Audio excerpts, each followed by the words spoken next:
My name is Thomas Lundqvist, and I'm the Communication IR Director at Xvivo. And to start off with our vision, that is that nobody should die waiting for a new organ.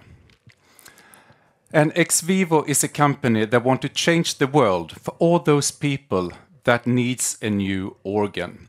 So what is it that we really do? Well, if we start with the company name, Xvivo, it means outside of the body. And that's exactly where we are in the transplant process. From that, an organ is taken out from the donor until it's transplanted into the recipient. So that time frame. And in there we have organ preservation technologies to keep the organ alive better during that time outside of the body. We have technologies for assessing, for checking if the organ is good enough for transplantation. And also in the US, we have a service called organ recovery, where we actually have surgeons that goes out and gets the organ for the hospitals. But today, the current standard of care is actually to put organs on ice. And I know that you have seen a lot of movies where there is going to be an organ transplantation. Everything is very rushed. They take the organ, they put it in kind of a beer cooler with ice, and then it's rushed off. And that is how it is in most places in the world still today. But that might not be the best way to keep an organ outside of the body. For example, if you take a heart, which is the most sensitive organ to be outside of the body, it can be placed on ice for 3, maximum 4 hours, followed by a successful transplantation. But that is a very short time frame for an organ. It's hard to have it travel far, it's hard to plan for complicated surgery, and also to do the correct matching between a donor and a recipient. So instead we offer machine perfusion, and we do that for the main big organs. It's for lungs, where we have an assessment tool. We have for liver, and we have for kidney. For kidney, you see to the left, we also have a portable device that can travel. And then we have heart, that is our future product that is right now in clinical trials and will very soon reach the market. And we have a record today with that heart device within clinical trials for a heart being outside of the body for 12 hours, followed by a successful transplantation. And that time is really what you need within organ transplantation. We have 3 business areas. Is thoracic, it's lungs and hearts, and lungs is really where we started our business. That's still our foundation, and we are the market leaders today on preserving and evaluating lungs. Heart is our new thing that is coming out very soon. We have clinical trials both in Europe and in the US. For abdominal, it's kidney and liver, and then we have the service aspect, which is growing.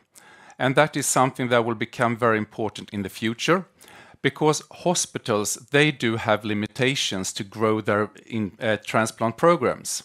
And therefore, it's up for us in the industry to support them with various services so they can do more transplantations. And one example is then in the US, where we actually go out and help them to retrieve the organ and bring it back to the hospital.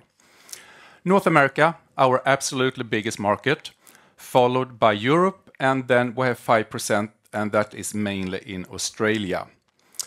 We're not a startup. We have been around for a few years, founded in '98, and we are about 200 employees globally.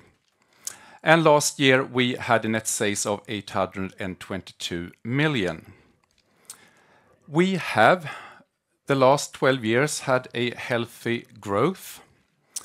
And you might not be able to read it, but the bluish is thoracic, which is mainly lungs. You see, that's where we come from. Now we are building up with abdominal that year on year is growing. And also we have some heart included in the last year's numbers due to sales within our clinical trials, and then we have services.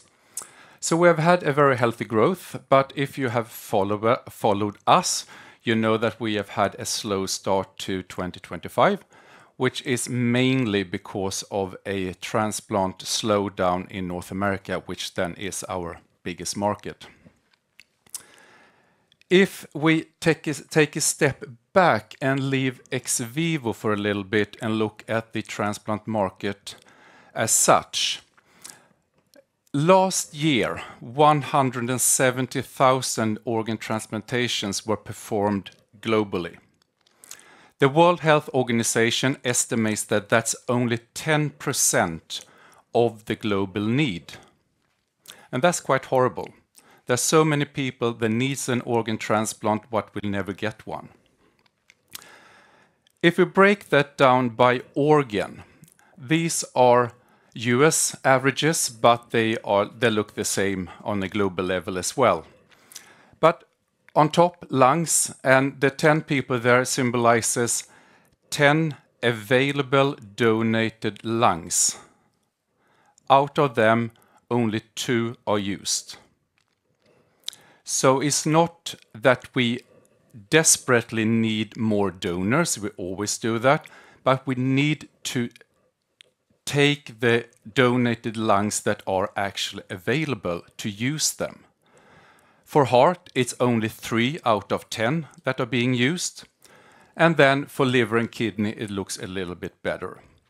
So what are the reasons for this? Well, there are mainly 3 reasons why it looks like this. And that is, first of all, organ quality. The surgeons don't trust the organs. They don't know, they don't have enough data, they have no evaluation tools because they put the organs on ice, so there's nothing to say about them. So that's one reason. Next reason, logistics, limitations outside of the body.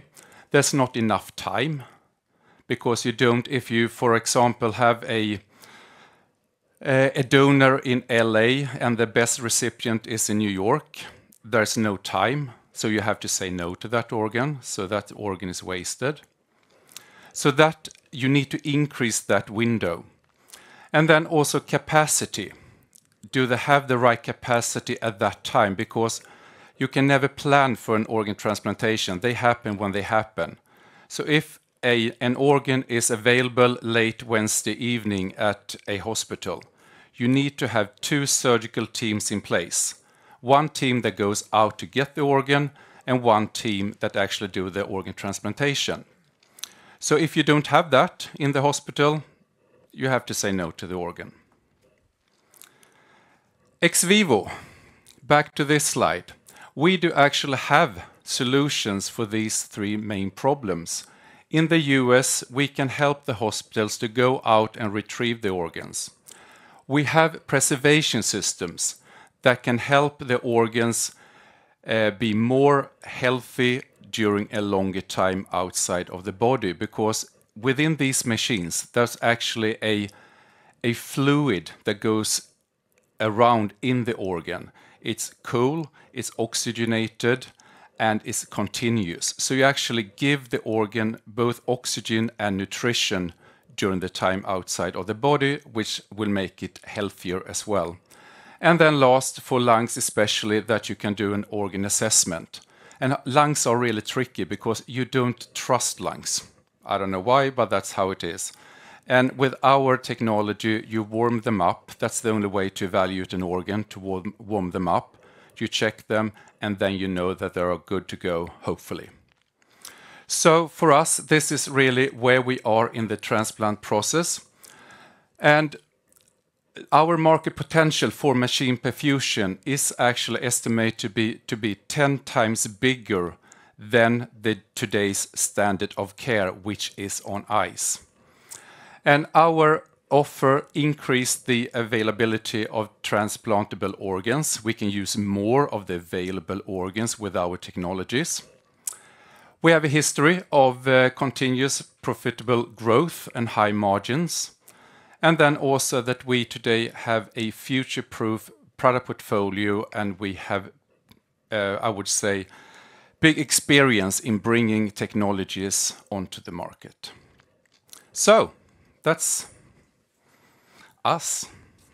Thank you very much, Thomas. And I open up, as usual, for questions, if you have any. Okay, then I start off. Exciting. Yeah, sorry. Thank you. Okay, thank you. Could you tell us anything about, let's say, patient quality of life using your technology compared to the ICE technology? I would say if it's a successful transplantation, it is the same, but it's that more patients can get an organ if you're using machine perfusion. But normally, if it's a very short time frame, if an organ is put on ice for 1 hour, perhaps there is no difference, but that is quite rare that you have the donor and the recipient in the same hospital. If that answered your question, yeah.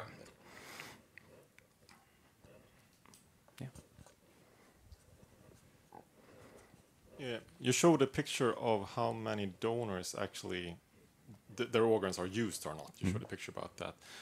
On the other side, how many who needs an organ gets it, so to say? Can you tell us something about that side of things? Is there unmet need that if maybe 100% of these donors could actually give their organ, that the market will be met, or you need even more donors to really fulfill? You will need more donors, but first of all, we need to solve the problem of using. I mean, the people that are giving the gift of life. I mean, when the worst thing has happened to a family, and they actually see a little bit of light in the tunnel that we can actually do something for someone else, and that organ then is wasted. Yeah. So it's more of using the available donated organs that we have, and we would come a very long way doing that. Okay, thank you. We have another question. Hi. You mentioned that many surgeons are perhaps not very familiar with your technology, and I was just wondering what strategies you have in place to sort of reach out to them. I would say that they are aware of us. It's more of the hospitals with reimbursement systems, especially in Europe. I mean, the US, it's easier, but there are obstacles in Europe for reimbursement. ICE is always reimbursed, but machine perfusion might be not. So we're working on that aspect as well, but that's a big obstacle still, even if countries are slowly adapting to this being a good way to get down the waiting lists and so on, because that's kind of the only way. So reimbursement, I would say, is the obstacle in Europe. Okay, thank you very much, Thomas. Time flies.